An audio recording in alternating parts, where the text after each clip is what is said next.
Over the past year, it can be a bit of a challenge with regards to taking on this whole COVID narrative. But I've been consistent now for almost 5 years as we come up to February of 2025, because I started the research in about February of 2020. At the time, very little was known about COVID.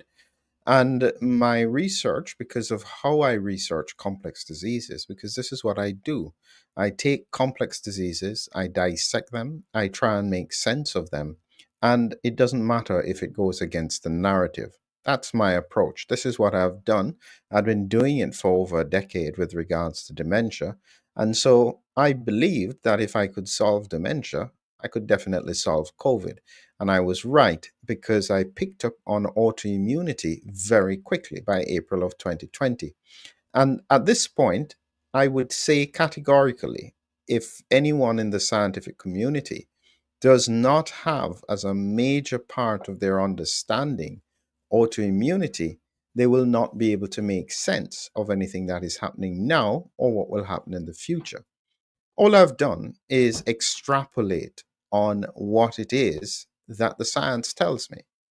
And I think this is why it has resonated with people because I could anticipate where the problems were coming. Additionally, I had the tremendous privilege of speaking with many experts across the world. You can imagine what it's like having spoken to Gert van den Bosch on multiple occasions and hearing his insights, listening to Dr. Chetty from a clinical point of view, speaking with Robert Malone about the mRNA technology. All of these things have added to that growth that I've had over the past 5 years. And it puts me in a position where I think what I'm saying is largely accurate. Not perfect, but largely accurate. And when we look at what it is that has happened in 2024, it has been because of the support over 12,355,978 impressions, almost 10.5 million views, 783,000 reactions, and over 174,686 followers. What's interesting is that this is the vast majority of my input and my reach in terms of social media, but it doesn't include the newsletter and it doesn't include my Substacks, which are where I am a little bit more frank and I put down a few more of my thoughts about what is happening. This is on the back of censorship. And you may not realize it now. And one of the things you have to look out for very soon is that I need to be telling you where you can follow me in case I lose access to you here on this channel. So these are the things that you have to look out. So imagine if I wasn't being censored and the content was allowed to just expand, how many other people I could have reached in this time. When I reflect again on the science, and this is the thing that I am doing, it's not so much about who is right and who is wrong. It's about really fundamentally the science. And for you to grasp what it is that I'm looking at, is that this is some of my slides from my 360, my COVID 360. And this is not all of them. And all of these slides represent a point that I could highlight in terms of getting people to understand what is going on in terms of COVID 19.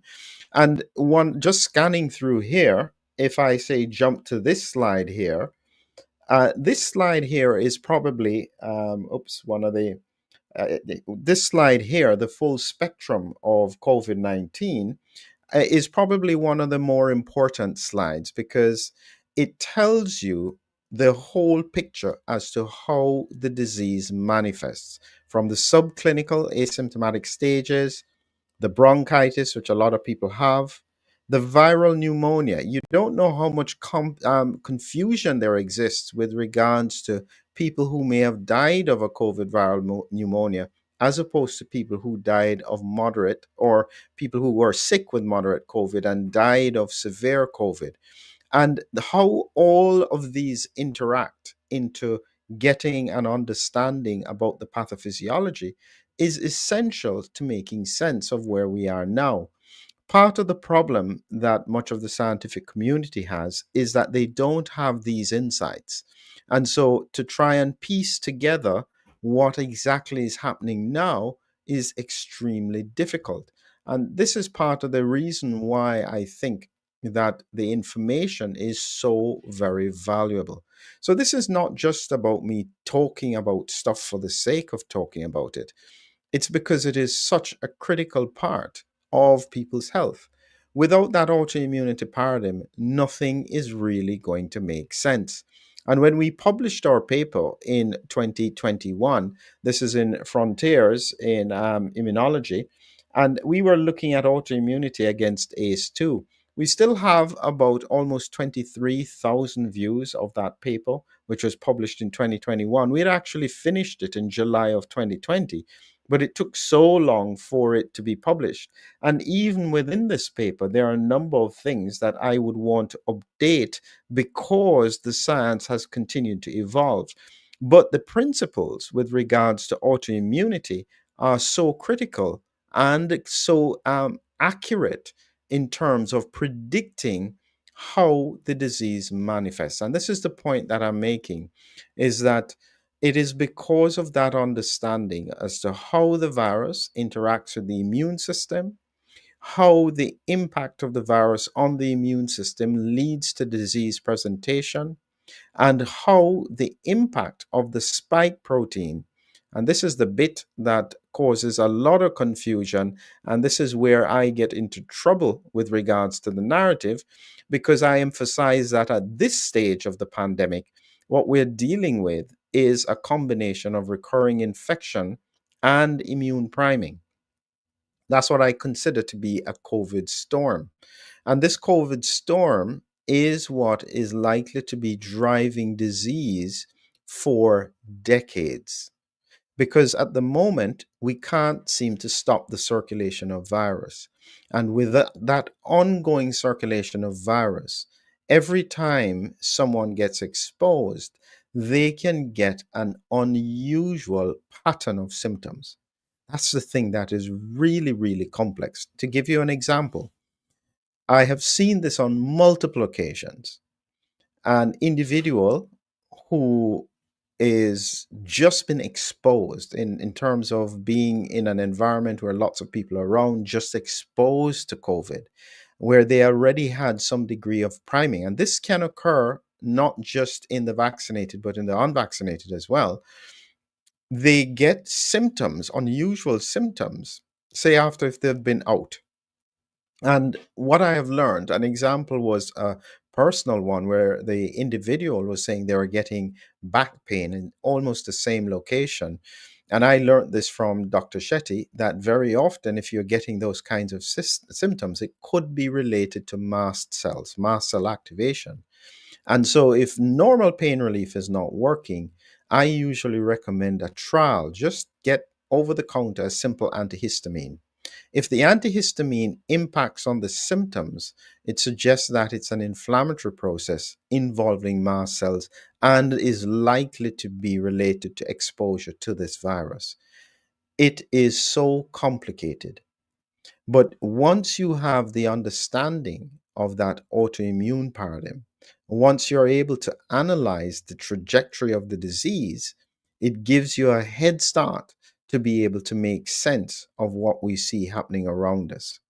As I said before, the reflection in terms of where we are and what has happened over the past year, and the one of the outcomes, as usual, is to do with the with our book, Are You Prepared Against Disease X? This was really a summary of a lot of the research that I had done over the past 4 years and putting it together in this concept. And you have to remember, this was a broad look at the pandemic. It was not critical of any specific action, but it highlighted the strengths and weaknesses of everything.